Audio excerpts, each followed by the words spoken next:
Côte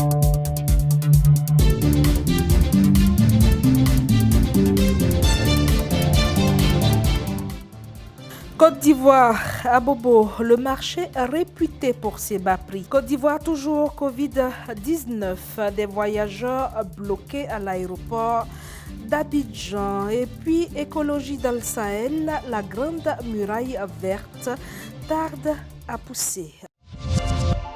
Bienvenue à toutes et à tous dans le journal qui s'occupe de votre quotidien.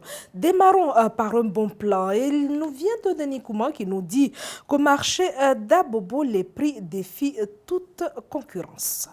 Le coût de la vie devient de plus en plus élevé en Côte d'Ivoire. Récemment, des produits ont connu une hausse. Dans un tel environnement, les consommateurs s'orientent vers des endroits où ils peuvent faire de bonnes affaires. Et le marché d'Abobo est réputé pour être un marché abordable, car de nombreux consommateurs quittent d'autres quartiers pour faire leurs provisions dans ce marché. Quand on quitte à Angré, on quitte à Makori au plateau pour se ruer sur le marché d'Abobo, c'est pour le prix qui est compétitif, c'est-à-dire moins cher. Voilà, dans ces derniers premiers temps, c'est ce que je sais. Et puis, on y trouve un peu de tout sur ce marché. On peut te faire 3 poissons comme ça à 3 000.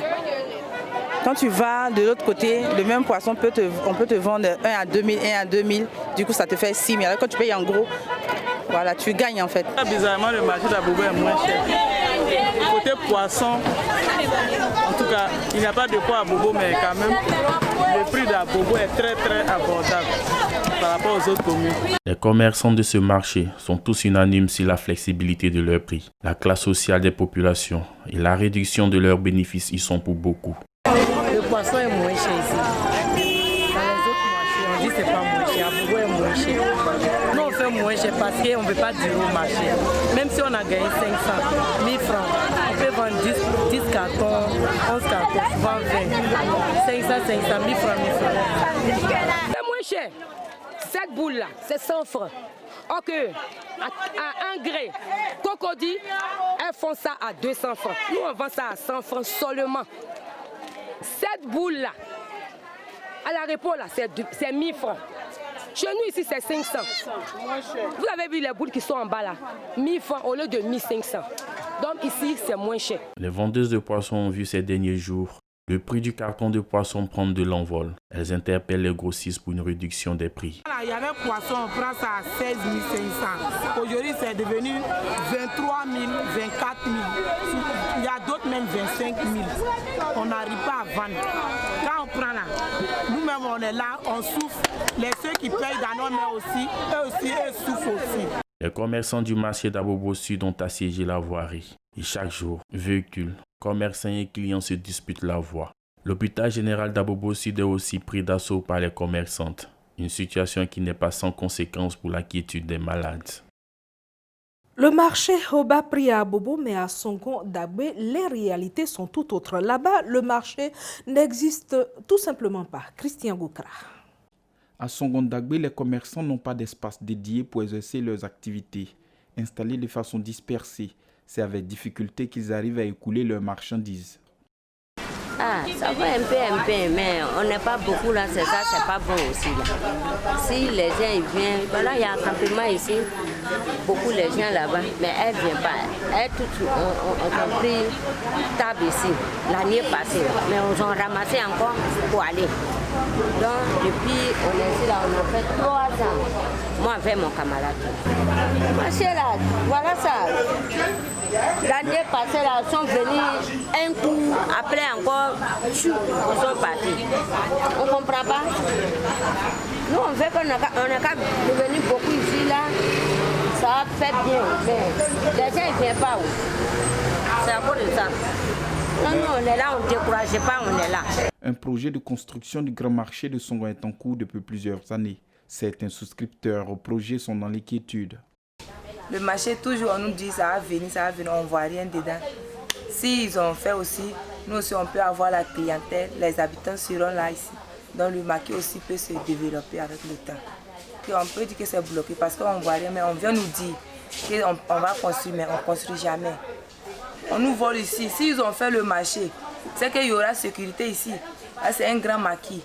On ne peut pas venir chaque jour se plaindre alors qu'on paye la mairie. On paye la mairie, on paye le droit. Pourquoi? Donc, ils n'ont qu'à essayer de revoir. S'ils vont amener les sécurités pour que le marché soit un peu sécurisé, nous aussi, on serait dans la paix. La sous-préfecture de Songon est essentiellement composée de plusieurs villages ébriés. Et c'est le village de Dagbé qui abritera le grand marché de la sous-préfecture. En attendant, les commerçants de la localité exercent dans l'anarchie. Aéroport d'Abidjan, Côte d'Ivoire, des passagers bloqués pour faute de test Covid et ce malgré le paiement des frais de test qui s'élèvent à 50 000 francs CFA.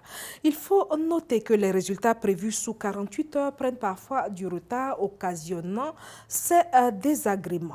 Restons en Éburnie pour parler téléphonie mobile. Les consommateurs donnent leur avis sur le réaménagement des bonus au micro de Karel Octave.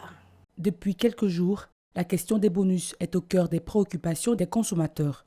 L'affaire de la fin des bonus téléphoniques défraie actuellement la chronique en Côte d'Ivoire. Les informations relayées par plusieurs font état d'une interdiction par l'ARTCI des bonus octroyés aux consommateurs, ce qui, à leur avis, est une mauvaise décision. Franchement, ce n'est pas une bonne idée. Parce que nous, personnellement, on travaille beaucoup avec la connexion. Donc, quand il y a eu annulation de 100%, disons de 300%, du coup, ça réduit un peu nos consommations au niveau des données mobiles. Vu qu'on est obligé de consommer au moins 1 giga, voire 2 gigas par jour, du coup, on est obligé de souscrire à 4 ou 5 gigas par jour. Donc, du coup, c'est vraiment pas une belle initiative, en fait. Aujourd'hui, là, avec une semaine de passe Internet qu'on nous donne, qu'ils nous offrent, là, ça ne dure même pas. Ça ne fait même pas un jour. Hier, comme ça, j'ai souscrit, ça n'a pas duré. Aujourd'hui, je suis obligée de ressouscrire un pass Internet semaine en plus. Ça ne nous arrange pas. Franchement, donc, on aimerait qu'ils ramènent tout ce qui était comme bonus avant. Nous qui utilisons ces données, c'est nous qui voyons la réalité. Ça n'a rien à voir, ce n'est pas bénéfique pour nous, en fait. Quelqu'un qui vient souscrire, par exemple, pour 1000 francs, lorsqu'il sait que s'il souscrit 1000 francs, il a 300% automatiquement, il est content. Peut-être s'il décide de souscrire pour 1000 francs, il va souscrire plus. Mais lorsqu'on lui dit, bon, pour 1000 francs, on a déjà tout accumulé dans les données que vous allez recevoir, en réalité, ce n'est pas le cas. C'est pas le cas. Les consommateurs proposent une autre alternative. Amène tout ce qui était comme bonus avant et puis qu'ils améliorent encore la 4G. Voilà, c'est tout ce qu'on leur demande. Et seulement quelques rares consommateurs sont indifférents à cette décision. Donc bon, ils ont arrêté, ils n'ont pas arrêté, moi ça m'arrange. La majorité des consommateurs ne sont pas d'accord avec cette décision prise par l'ARTCI et tous veulent profiter à nouveau des bonus téléphoniques. Écologie toujours, mais cette fois au Ghana avec cette initiative de femmes ingénieurs pour promouvoir les voitures électriques. Elle lance donc la start-up Solar Taxi Ghana. Quand le Woman Power marche, tout marche. Le Burkina pour ouvrir la page écologie. L'USAID, l'agence américaine pour le développement, réhabilite 10 forages à Tangaï dans le nord au profit des populations. Toujours au Burkina et dans la zone du Sahel, la grande muraille verte tarde à démarrer. Henri Niamki. Cette muraille verte doit coûter 14 milliards de dollars.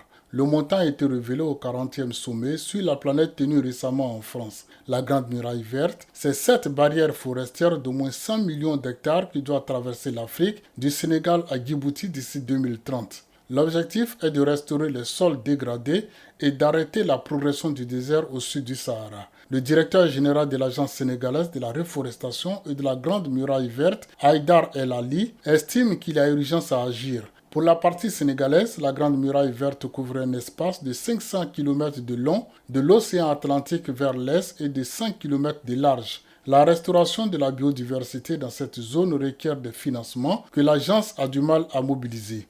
Le Burkina Faso fait partie des 11 pays concernés par la Grande Muraille Verte. Ce pays doit restaurer 5 millions d'hectares dégradés. Au Faso, comme dans certains autres pays du Sahel, l'insécurité freine aussi le développement du projet de la Grande Muraille Verte. Elle doit s'imposer à cette insécurité, c'est un défi à relever.